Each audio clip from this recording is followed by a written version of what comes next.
I am still a irredeemable cinephile. Sorry, y'all. I know.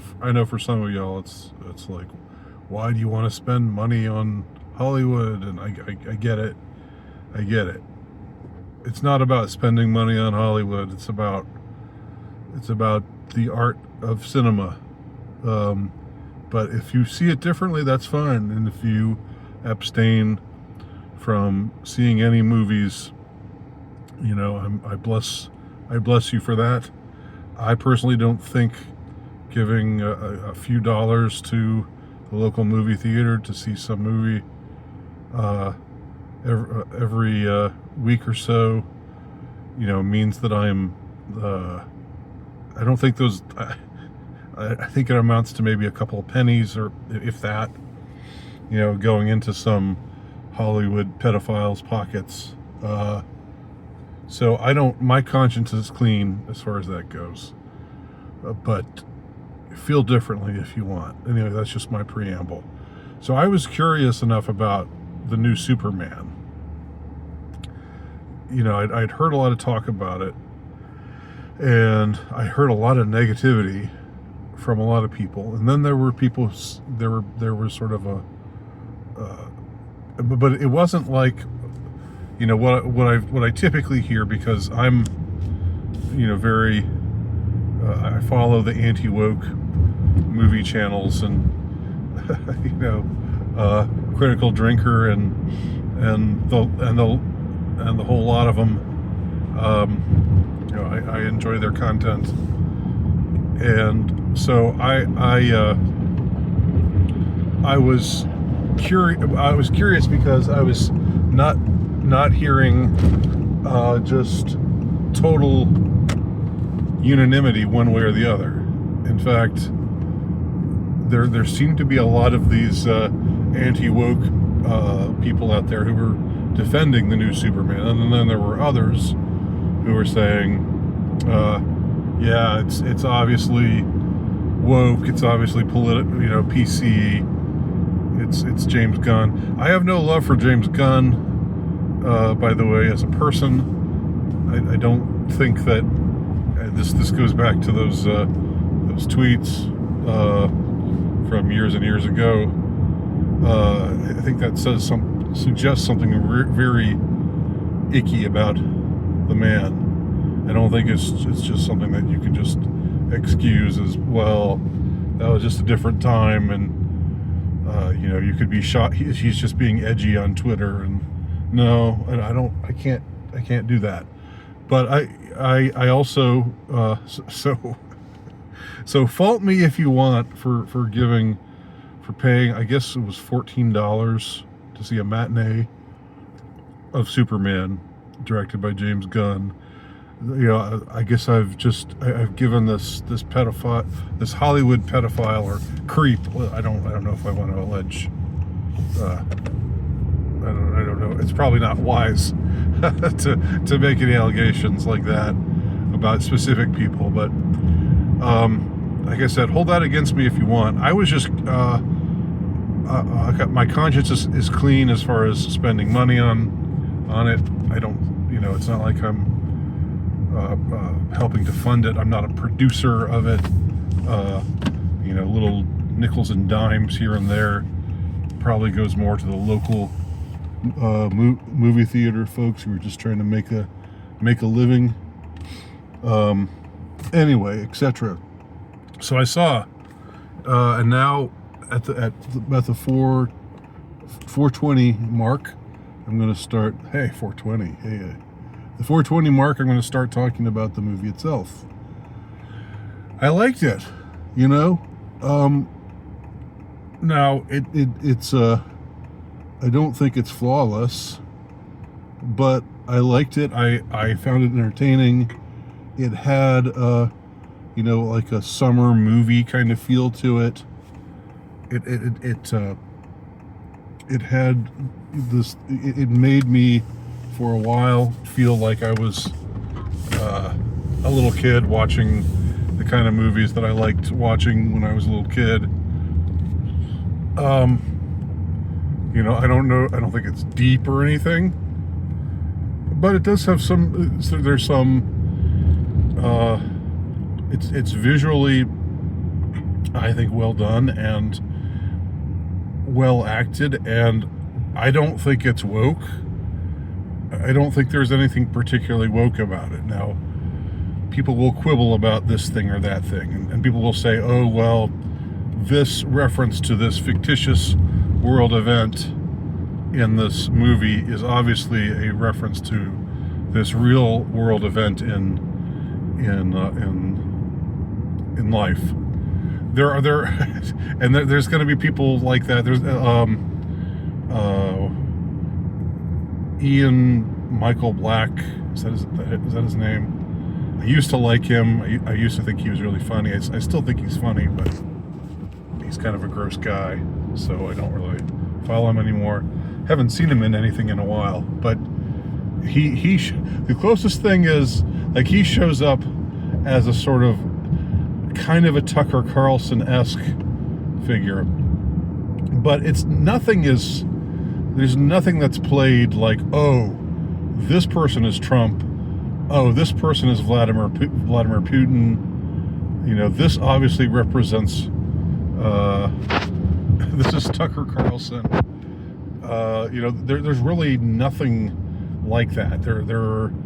They changed the circumstances around enough to make it, even though it reflects a lot on, you know, geopolitics and such, there really isn't. It's not a movie about how we should be giving more money to Ukraine, which is, I think, how some people are going to see it. Some people are going to say, oh, obviously, because, like, the anti-woke types get off course sometimes, and they just think everything is. They just get annoyed by everything, and or anything that could potentially point to something that they find annoying. They just go the whole distance and say, oh, well, but really, I don't think, if you're an anti-woke person like me, and I don't think I'm no slouch when it comes to being anti-woke, okay? I'm pretty sensitive to wokeness in movies, and I like to avoid it.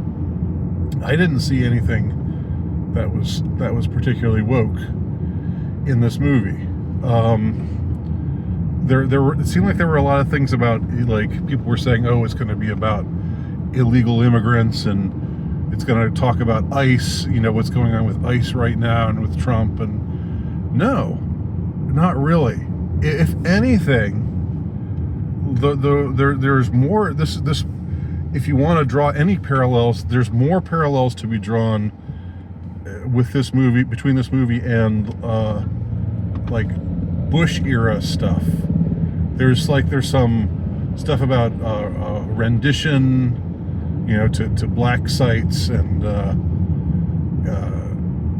if there's any sort of commentary on things, it's not about illegal immigrants and or anything like that. I mean, hell, when they were making this movie, it was before Trump got elected, and before so it's not topical, except in a very broad sort of way. And the way that it's topical, you know, like, he has these pundits. He has the Ian Michael Black character, who's like an influencer type, you know, maybe a conservative influencer type, but he's like the type who has an American flag lapel. Like, when has that been a thing? Like, that's like 20 years old now. That's not, I don't think Tucker Carlson or any of the you know, the conservative vloggers or personalities out there are going around wearing American flag lapels.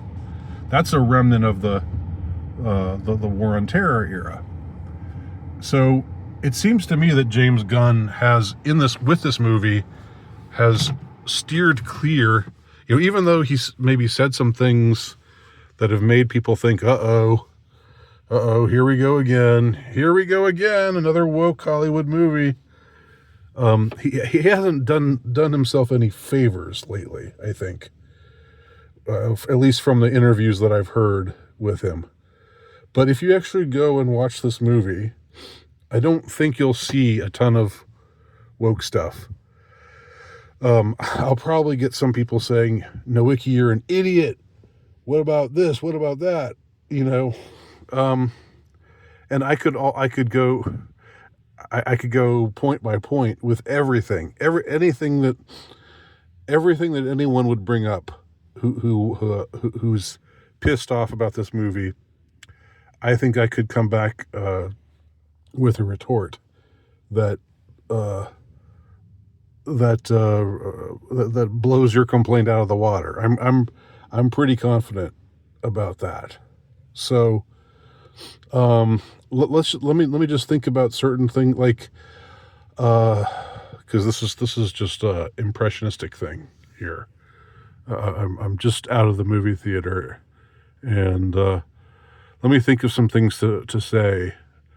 I found the character of Superman to be, like there was something unexpectedly touching, unexpectedly moving about Superman's fundamental decency, and how it makes him like kind of a square, and it makes people roll their eyes at him because he doesn't want to. He wants to hurt. He doesn't want to hurt anybody, even the enemy. He doesn't want to. He doesn't want to kill them unless it's absolutely necessary. I mean, he's a totally upright, Dudley Do-Right kind of guy. But what gets revealed about his character is that, and I know this isn't too much of a spoiler, but what gets revealed is that his parents, when they sent him to Earth because their own planet was dying, that there was actually a part of their message which was a little more like hey, you should go to this planet Earth and rule over these ignoramuses and get yourself a harem of women, and so that you can spread your super seed, everywhere. So his parents love, that they have this loving message towards him, and they do. His actual parents, his biological parents from Krypton, we see them at first. We see the messages that they send to him that became a part of his whole programming or whatever. It became a part of what he learned when he flew in his little baby ship. If anybody remembers that, when he flew through space, like in the 1978 Christopher Reeve movie, where Marlon Brando was his dad. And he was a big pain in the ass on the set and was only, got paid like $50 billion for 10 minutes of screen time. This was Apocalypse Now era Marlon Brando. Anyway, so there's that interesting kind of question. What makes him who he is? Like because he's shaken when he finds this out, and of course it's of great help to his enemies, who want to try to portray him in a certain negative light. And of course there's I think what makes this Superman segment different is there's from previous movies, certainly from the Christopher Reeve movies from the late 70s and early 80s. What makes this different is, there's like a consideration of geopolitics and how and planting it in the age of social media, how people can form opinions or get really there might be nefarious forces out there, bots out there who are helping to sway people's opinion one way or another. And what Superman is faced with, even though he's a great guy, he's a fundamentally decent guy, and he wants to do the right thing. He doesn't really. He's basically flawless, except that he just gets a little. His only flaw is that he gets frustrated sometimes, because people, portray him negatively, or people aren't fair to him, and that gets his goat. But of course, you put someone with a superhero with superpowers, what they call them metahumans in the movie, and there are a few others. I'm not a DC or Marvel aficionado, so I don't know these different sorts of characters. There's Green Lantern, who sounds familiar. And there's a couple other people who are also superpowers who have formed this Justice League, just sort of like, if you remember the cartoons from the 80s.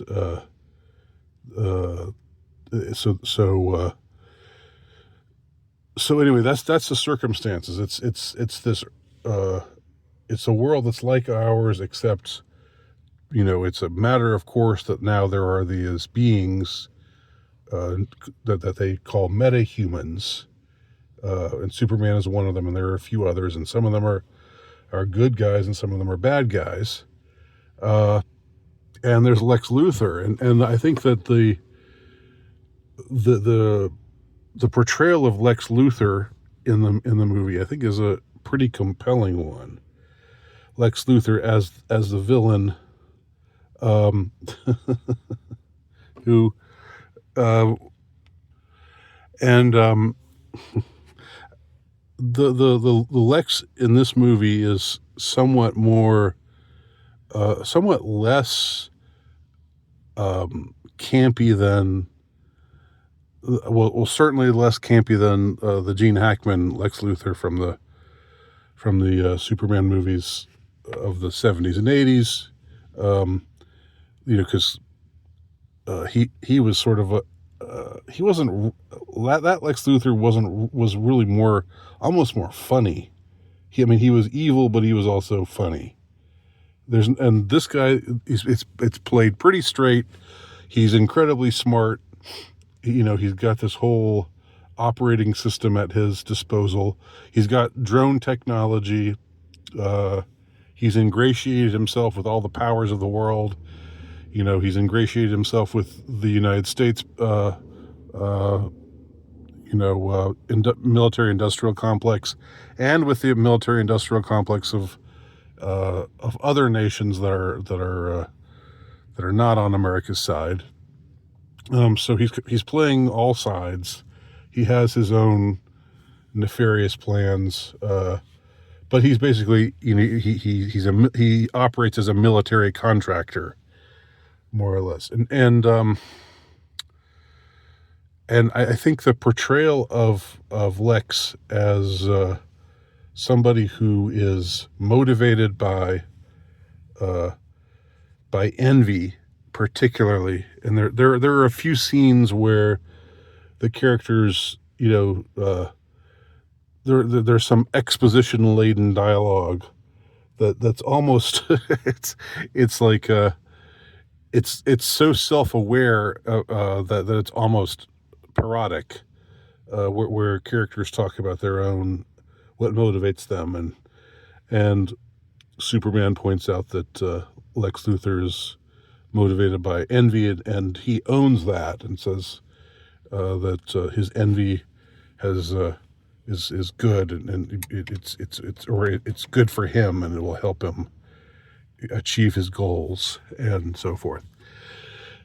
So like, addressing some of the other complaints, like, I don't know, people were saying Lois Lane was too much of a girl boss, and that she was like,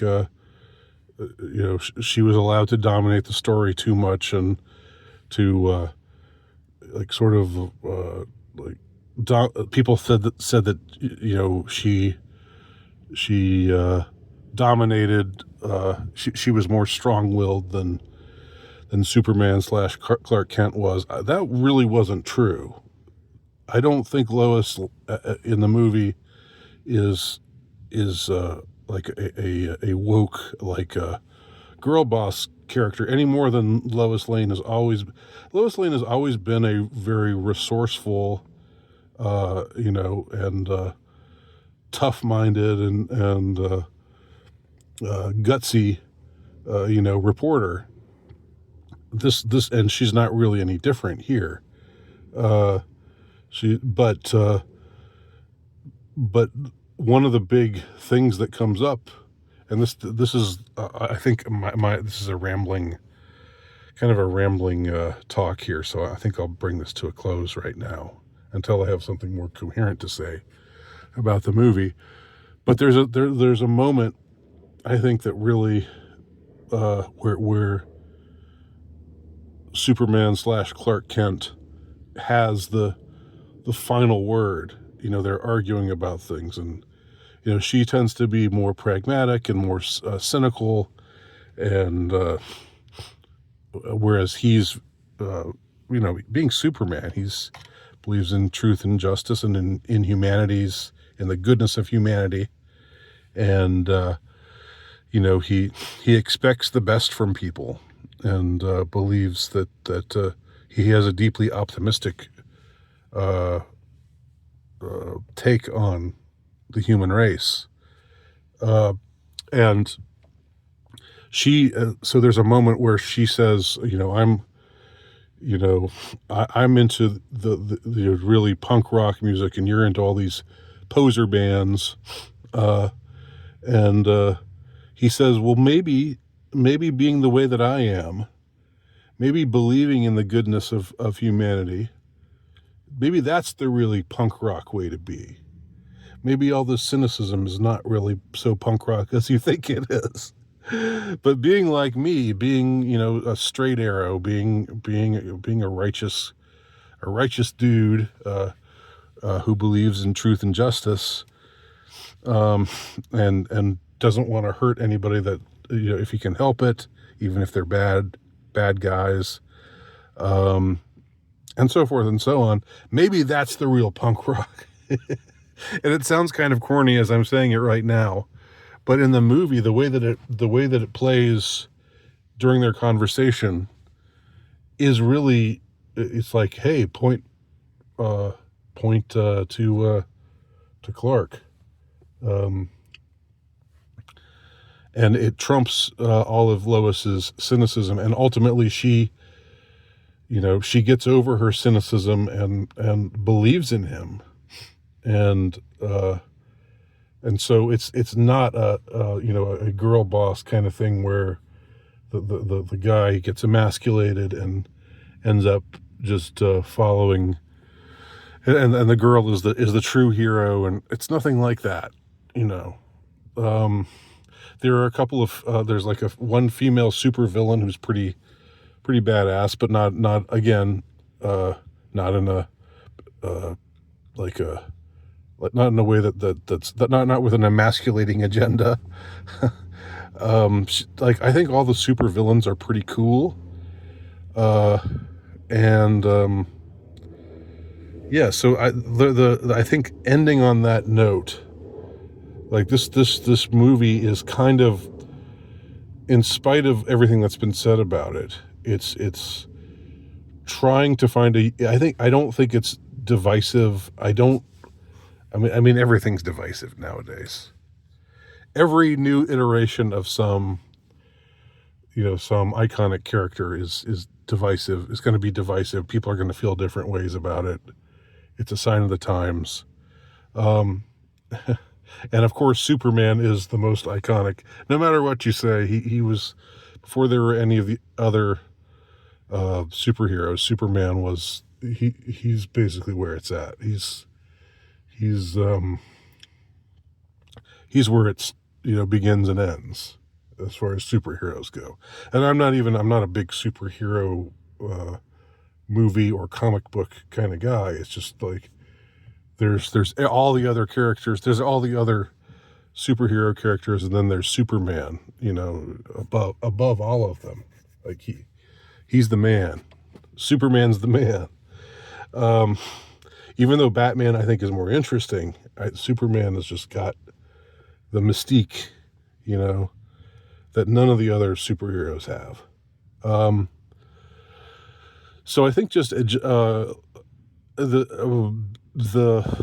attempt is the ultimate attempt is to say that Superman's heroic, somewhat square, somewhat uncool, Dudley Do-Right, straight arrow, goody goody kind of personality is that the movie ultimately ends up celebrating that, and saying that's the true punk rock, which again sounds corny the way I'm saying it now, but in the movie it had so much heart. The delivery of that line had so much heart that it made me tear up a little. It made me go, yeah, there you go. I'm with you, Superman. Anyway, those are my thoughts on Superman. It's not, like I said, it's not perfect, but I liked it. I enjoyed it as a summer movie. It gave me the summer movie feel. It left me with good vibes. So I recommend it. Those are my thoughts. Have you seen it? What do you think?